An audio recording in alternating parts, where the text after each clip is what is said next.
Bienvenue sur le podcast Des mots sur tes mots, le podcast qui t'aide à reprendre confiance en toi pour mieux vivre tes relations amoureuses. Je suis Alexandra, coach relationnel diplômée et certifiée, et sur cette chaîne, je te partage les découvertes, les notions et les secrets pour enfin vivre une relation amoureuse stable et épanouissante. Que tu sois confortablement installé, en train de faire ton ménage ou ton jogging, c'est parti pour un nouvel épisode. Hello, j'espère que tu vas bien. Alors aujourd'hui, épisode très parlant. Qu'est-ce qui va t'arriver si tu ne t'affirmes pas dans ton couple ? Et ça, c'est une question qui revient très très souvent en ce moment dans mes coachings. Je vous dis toujours qu'en fait, tous les mois, il y a un thème phare qui revient auprès de toutes mes clientes. Et en ce moment, c'est vraiment ça, c'est l'affirmation de soi. Ça fait partie, si tu as téléchargé le petit guide qu'il y a sur mon site internet, le petit guide qui est offert là pour sortir de la dépendance affective, dedans, il y a les 8 clés de l'estime de soi. Et en fait, une de ces 8 clés, c'est apprendre à s'affirmer.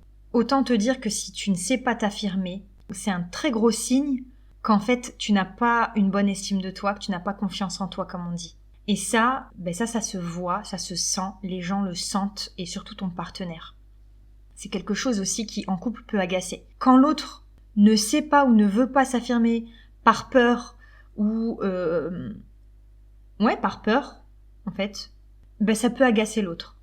Parce que on est des êtres de challenge un peu. Et en fait, quand c'est acquis, quand c'est trop facile, déjà, c'est moins plaisant. Mais en plus de ça, ça veut dire qu'on n'est jamais sûr de faire plaisir à la personne.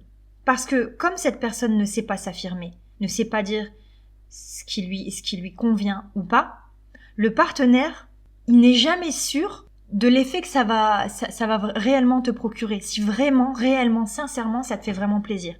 Et c'est ça qui tend à ne plus faire d'efforts.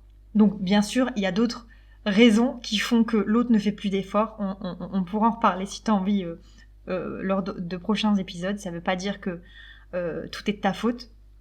Mais sur ce point-là, c'est vrai que si t'arrives pas à t'affirmer, le partenaire va finir par se lasser et par ne plus faire d'efforts, puisque c'est toujours linéaire, c'est toujours la même chose. C'est vrai que on dit souvent, il faut faire les choses pour l'autre sans attendre quoi que ce soit en retour. Je suis pas d'accord avec ça, c'est pas vrai. Il faut accepter que quand on fait plaisir à quelqu'un, on attend en retour un remerciement, voilà, une chaleur, ressentir le bonheur et le bien-être de l'autre en fait. À minima, c'est ce qu'on attend.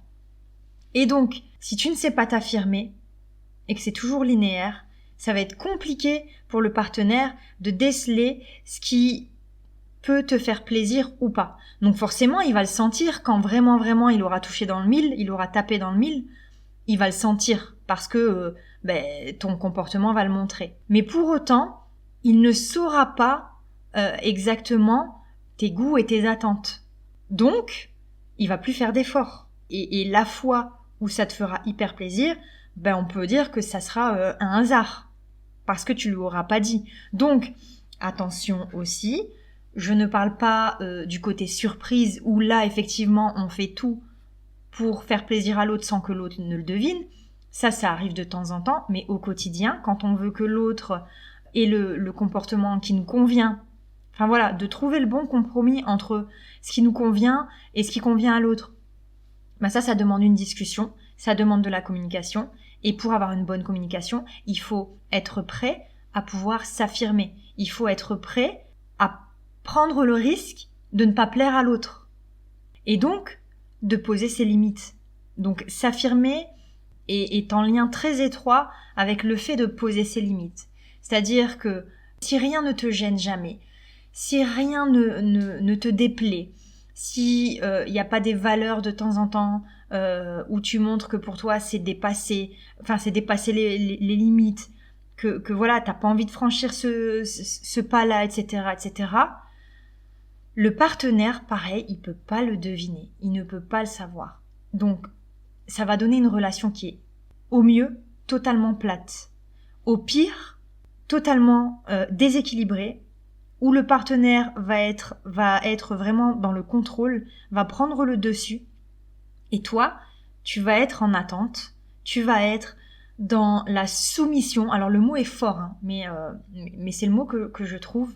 Tu vas vraiment être dans la soumission, c'est-à-dire que tu vas attendre que c'est l'autre, que c'est le partenaire qui prenne les décisions, qui prenne les devants, et toi, tu subis en fait. Donc, je pense que tu es assez grande pour comprendre qu'une relation saine, c'est une relation d'égal à égal. Ça veut pas dire qu'on fait les mêmes choses dans le couple, ça veut juste dire qu'on se respecte et qu'on a les mêmes droits et les mêmes devoirs.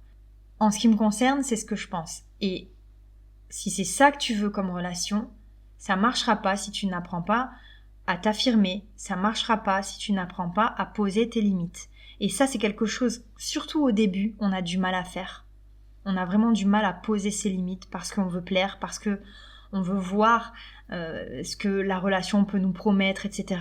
Et du coup, on s'oublie un peu. Alors au début, c'est même pas un effort.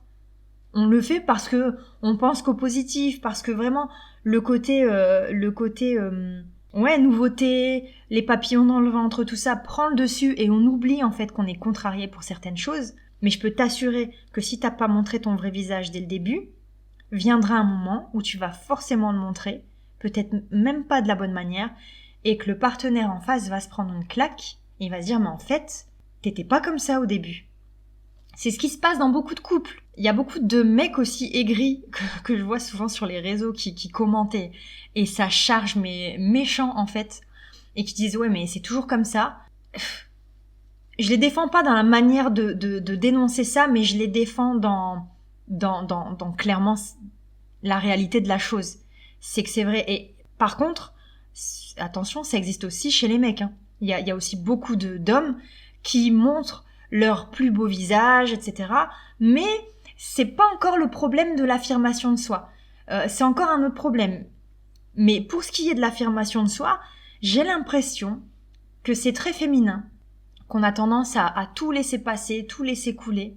Et en disant ça, je me dis que même chez les hommes aussi, hein, j'aime pas faire des différences hommes-femmes, même si ça se voit pas trop, enfin si ça s'entend pas trop, parce que je parle souvent des hommes et des femmes, mais parce que je suis persuadée on fonctionne différemment, clairement, mais forcément, il y a des exceptions qui confirment la règle, et en plus, il y a des bases qui nous relient, hein, on est des êtres humains avant tout, ça c'est pas la question. Mais c'est vrai que c'est très féminin d'être un peu dans l'attente, d'être un peu, on attend d'avoir des étoiles plein les yeux, de voir ce que l'autre est capable de nous donner, etc., etc. Dans le même temps, le partenaire en face se prête au jeu et donc donne tout de lui-même. Et puis après ça s'étiole parce que vient une période qui est un peu plus stable, qui est un peu moins passionnée, j'ai envie de dire, mais qui reflète la réalité de la vie finalement. Et donc, si après cette période, le soufflet retombe, c'est hyper mauvais. Donc, il vaut mieux prendre le risque de montrer qui tu es d'entrée. Alors, ça veut pas dire que tu as le droit de rentrer dans le lard de la personne sans mettre de gants. C'est pas ça du tout. C'est juste assumer tes besoins, tes envies, tes limites, tes valeurs, etc. Tout en édulcorant par de la diplomatie, voilà, enfin par plein de choses.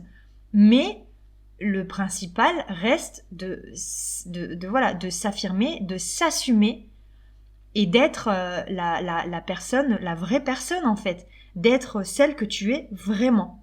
Et il y a un truc que je dis toujours, c'est qu'il y a un film, je pense qu'il est tiré d'un livre qui s'appelle L'amour dure 3 ans. Et en fait, j'ai réfléchi à cette question parce que ça fait assez flipper. Et pour moi, c'est tout l'inverse. C'est-à-dire que l'amour, il démarre après 3 ans. C'est-à-dire qu'une fois que la passion elle est passée, une fois que les premiers instants qui sont assez magiques sont passés, il va rester tout ce qui est un petit peu moins séduisant. Et c'est là qu'on va voir si on est vraiment accroché à la personne. C'est là qu'on va voir si on l'aime vraiment pour ce qu'elle est, en fait. Et donc, si tu veux que cette période, elle dure moins que 3 ans, l'idée c'est d'être toi-même très très vite. Parce que c'est là que tout va se jouer. C'est là que tu vas vite voir, c'est là que l'autre va voir si tu vaux le coup. J'aime pas parler comme ça, mais si t'es la bonne personne pour elle en tout cas. pareil pour lui. Ça serait cool que lui soit lui-même, mais en fait, donc déjà, si messieurs vous écoutez, c'est valable aussi pour vous.